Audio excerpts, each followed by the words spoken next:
This poem is called Purpose.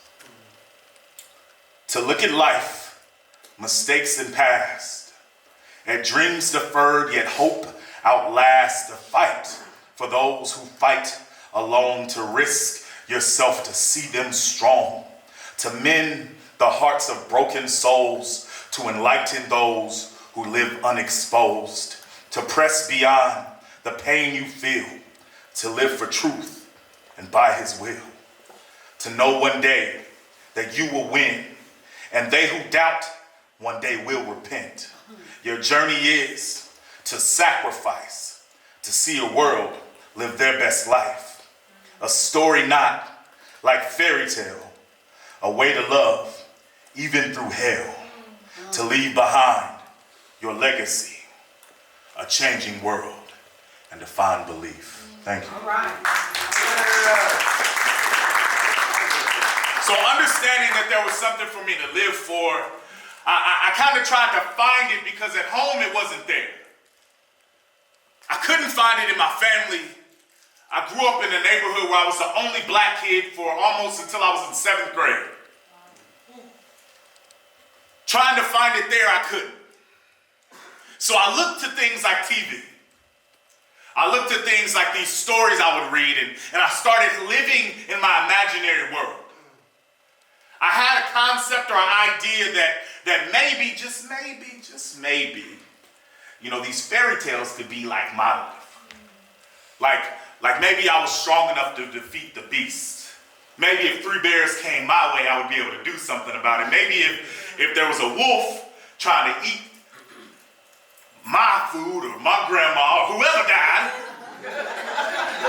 then I'd be able to figure it out. But quickly I came to realize that my life was no fairy tale.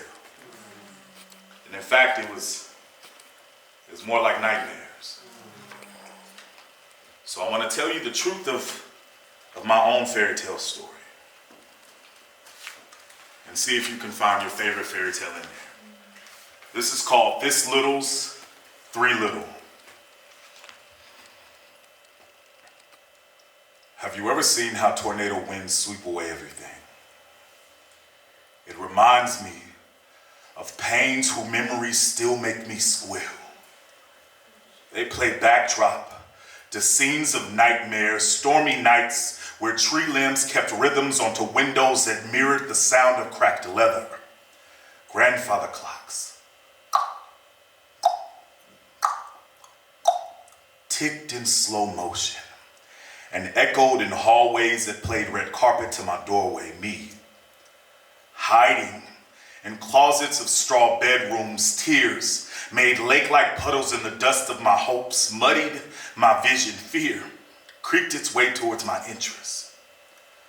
I could hear you howling from the distance. Your screams still make me shiver.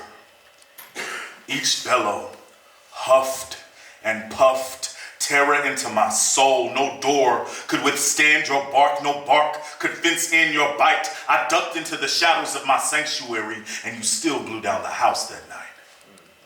Your beating, it left me pink, scarred my meat, burnt my skin, fried me deep. I can still feel the heat. It made me beg, will this bake end? I concede my defeat. I ran ahead, the fortress from your fury, hoping this gate would protect me.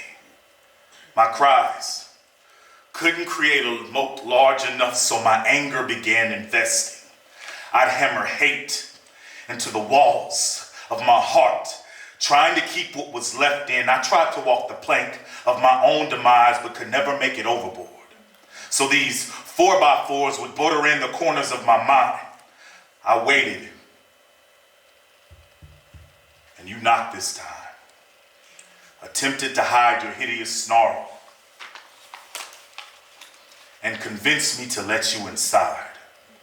I smothered my pain with the mask of shame, yet I refused to cry. I saw the anger in your eyes as you clawed for my throat. You thundered to the sky until my walls shook and broke. I broke again, like every death before. I laid in a mixture of blood and slop. I can still see you at my door. I can smell the alcohol in your exhales, feel the regret in your heartbeat, hear the slurred whimpering in your salutations, taste my bloodied reminder of the pain that comes with full moons. I knew you would return soon.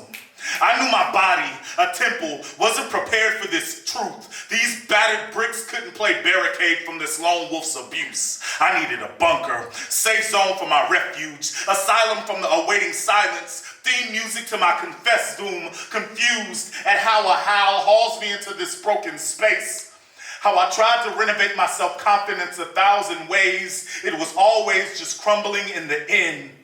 How I still quake to the scald. How I still quake to your scowl. The glitch in my adulthood. Yet now, when you hear me roar, you can tell I was baptized in monsoons that scattered wolf packs. It would leave them to fend for themselves. It marred whatever was in their way. They barked and bit with equal ferocity, carnivorously disheartened the innocent. They always drew first blood, and they took territories, one little pig at a time.